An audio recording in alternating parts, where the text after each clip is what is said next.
ప్రియమైన దేవుని పిల్లలారా, ప్రభువైన యేసుక్రీస్తు వారి పేరట మీ అందరికీ వందనాలు.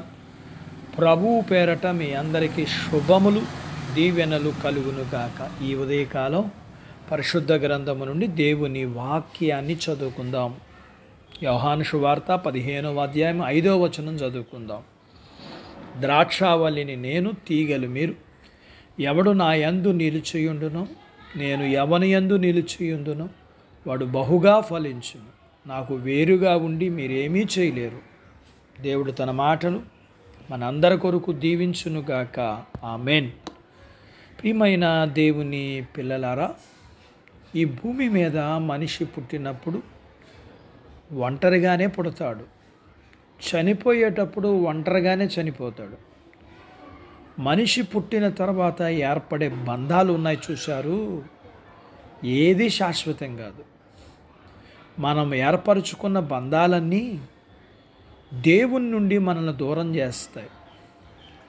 పెరిగే కొద్దీ ఈ బంధాలన్నీ దూరమైపోయి కాలక్రమంలో మళ్ళీ మనల్ని ఒంటరివానిగానే వీల్చేస్తాయి. మళ్ళా ఒంటరితనం మొదలవుతుంది. మనం ఒంటరిగా ఉన్నప్పుడు దేవుడు మనకు దగ్గర వాళ్ళని చూస్తాడు. దేవుడు అన్న భావన ఉన్నవాళ్ళు దేవుణ్ణి చేర్చుకుంటారు, లేని వాళ్ళు ఒంటరిగా మిగిలిపోతారు. ఈ లోకంలో ఉన్న బంధాలైన తల్లిదండ్రులు, అన్నదమ్ములు, అక్క చెల్లెలు, భార్య, భర్త, బిడ్డలు, బంధువులు ఎవరితో సంతోషంగా ఉండలేరు. ఒకవేళ ఉన్న తాత్కాలికమే. ఈ బంధాలను మనం ఎంత ప్రేమించినా వాళ్ళు మనల్ని ప్రేమిస్తారన్న గ్యారెంటీ లేదు. మనుషుల మధ్య ఉండే ప్రేమ నిజమైంది కాదు. స్వార్థంతో కూడిన మనుషుల ప్రేమను ఆశించి నిజమైన ప్రేమను చూపించే దేవునికి దూరం అవుతాం మనం. అనేక మంది ఈ బంధాల కోసం దేవునికి దూరం అయిపోతారు. అయితే దేవుణ్ణి ప్రేమించేవారు ఈ లోక బంధాలకు అంత ప్రాధాన్యత ఇవ్వరు, కేవలం సంరక్షకులుగానే ఉంటారు. మనం దేవునిలో నిలిచి ఉంటే, మనలో దేవుడు నిలిచి ఉంటే సమృద్ధిగా ఫలిస్తాం.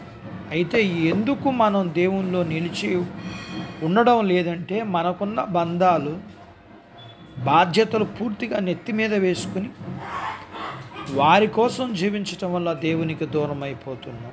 ఈ భూమి మీద పుట్టే ప్రతి మనిషిని దేవుడే పంపిస్తున్నప్పుడు ప్రతి ఒక్కరి బాధ్యత దేవునిదేగా.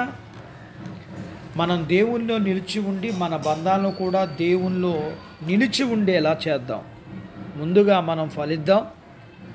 నీవు దేవునిలో బహుగా ఫలించాలంటే ఈ లోక బంధాల కంటే దేవుని బంధానికి ఎక్కువ ప్రాధాన్యత ఇస్తే దేవుడు నీలో నిలిచి ఉంటాడు.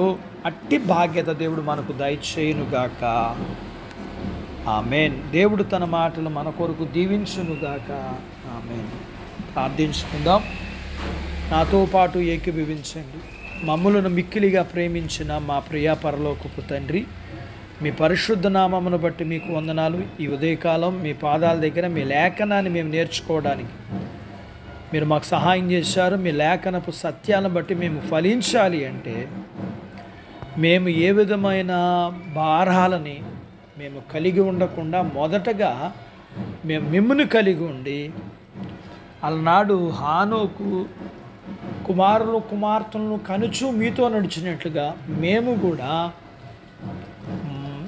మేము మా కలిగిన వాటిని మీలో నిలిపేవారిగా, మిమ్మల్ని కలిగి ఉండేవారిగా ఉండగలగటానికి మాకు సహాయం చేయమని, మమ్మలను మా కలిగిన వారంతటిని దీవించమని, చిన్న బిడ్డలను, యవనస్తులను, వృద్ధులను, స్త్రీలను, పురుషుల్ని దీవించమని, వారి చదువుల్లో, ఆరోగ్యాల్లో, ఉద్యోగ ప్రయత్నాల్లో విజయాన్ని ఇమ్మని, ఉద్యోగాలలో ప్రమోషన్స్ ఇమ్మని, చేతి పనులు, వ్యాపారాలు, పొలాలు, పశువుల్ని దీవించమని, వివాహములు కాని వారికి అవ్వటానికిను, గర్భఫలములు లేని వారికి ఇమ్మని, గర్భం కలిగిన వారికి సుఖమైన ప్రసూతి ఇమ్మని, ప్రసూతైన తల్లి పిల్లలకు ఆరోగ్యాలు ఇమ్మని,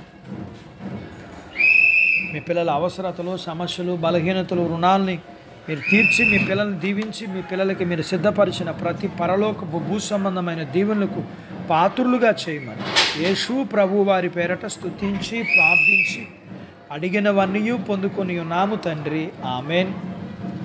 దేవుడు మిమ్మల్ని దీవించునుగాక. ఆమెన్.